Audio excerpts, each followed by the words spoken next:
इमाम अली अलैहिस्सलाम ने फरमाया, रिज़्क़ दो तरह का होता है। रिज़्क़ दो तरह का होता है, एक जो वो खुद ढूंढता है और एक जो ढूंढा जाता है।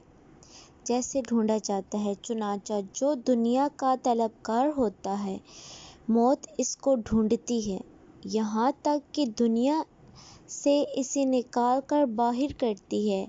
और जिस शख्स को आखिरत का खुस्तार होता है, दुनिया में खुद उसे तलाश करती है, यहाँ तक कि वो इससे तमाम कमाल अपनी रोज़ी हासिल कर लेता है। सुभान अल्लाह। Thanks for watching my videos. Subscribe my YouTube channel and like all the videos and watching my all new videos.